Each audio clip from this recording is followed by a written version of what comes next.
ಯಾಕೆ ಹೆಂಗ್ ಕೂತಿದ್ಯಾ? ಇನ್ನು ಪೂಜೆ ರೆಡಿ ಮಾಡ್ಕೊಂಡಿದ್ವಾ?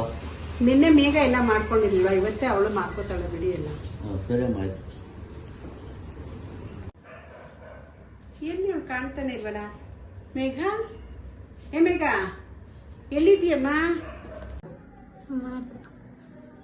ಏ ಮೇಘ, ಏನಿದಿನ್ನ ಸೆಲ್ಫಿ ತಕೊಂಡ್ ನಿಂತಿದ್ಯಾ? ಅಲ್ಲಮ್ಮ, ಪೂಜೆಗೇನು ರೆಡಿ ಮಾಡ್ಕೊಂಡ ಇಲ್ವಲ್ಲ?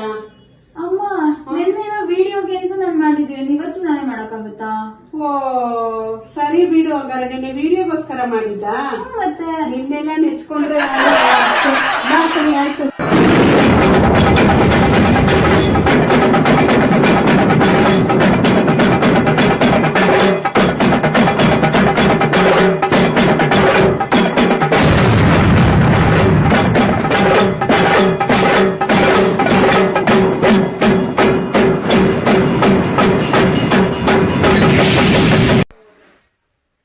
Hi, hello, welcome back to our channel. ಇವತ್ತು ನವರಾತ್ರಿ 7ನೇ ದಿನ. ಇವತ್ತು ಏನಕ್ಕೆ ದೇವಿನ ಆರಾಧಿಸ್ತೀವಿ ಅಂತ ತಿಳ್ಕೊಳ್ಳೋಣ ಬನ್ನಿ. ಇವತ್ತು ಕಾಳರಾತ್ರಿಯನ್ನು ಆರಾಧಿಸೋದಿಲ್ಲ.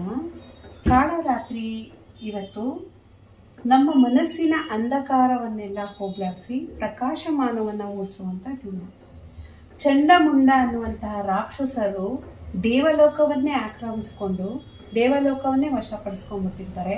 ಆಗ ಇಂದ್ರಾದಿ ದೇವತೆಗಳೆಲ್ಲ ಹೋಗಿ ಪಾರ್ವತಿಯನ್ನ ಕೇಳ್ತಾರೆ, ಅಮ್ಮ ತಾಯಿ, ನಮಗೆ ಆಧಾರ ಎಲ್ಲಿ, ನಾವು ಎಲ್ಲಿ ಹೋಗಬೇಕು, ಏನು ಮಾಡಬೇಕು ಅಂದಾಗ ಪಾರ್ವತಿ ಆಗ ರಾಕ್ಷಸರನ್ನ ಸಂಹಾರ ಮಾಡೋಕ್ಕೆ, ಚಂಡಮುಂಡ ಅನ್ನೋ ರಾಕ್ಷಸರು ಇರ್ತಾರಲ್ಲ ಅವ್ರನ್ನ ಸಂಹಾರ ಮಾಡೋದಕ್ಕೆ ಈ ಕಾಳರಾತ್ರಿ ಅವತಾರವನ್ನು ತಾಳ್ತಾಳೆ. ಕಾಳರಾತ್ರಿ ಅವತಾರದಿಂದ ನಾವು ಏನಾದರೂ ಭಯ ಪಡ್ಕೊಂಡಿದ್ರೆ, ಏನಾದರೂ ನಮ್ಮಲ್ಲಿ ಭಯ ಆವರಿಸ್ಕೊಂಡಿದ್ರೆ ಅದೆಲ್ಲವನ್ನು ಹೋಗಲಾಡಿಸುತ್ತೆ, ನೆಮ್ಮದಿ ಆರೋಗ್ಯ ವೃದ್ಧಿಸುತ್ತೆ. ಅದಕ್ಕೆ ನಾವು ಕಾಳರಾತ್ರಿಯನ್ನು ಪೂಜಿಸ್ಬೇಕು, ಆಯ್ತಾ? ಮತ್ತೆ ಇವತ್ತಿನ ಪ್ರಸಾದಕ್ಕೆ ನಾವು ಅವಲಕ್ಕಿ ಪ್ರಸಾದನ ಮಾಡ್ಕೊಂಡಿದ್ದೀವಿ. ಶ್ರೀದೇವಿ ವಾಗ್ದೇವಿ ಜಯ ಗೌರಿ, ಸರಿ ಸಾಟಿ ನಿನಗಿಲ್ಲ, ದೈವಗಳ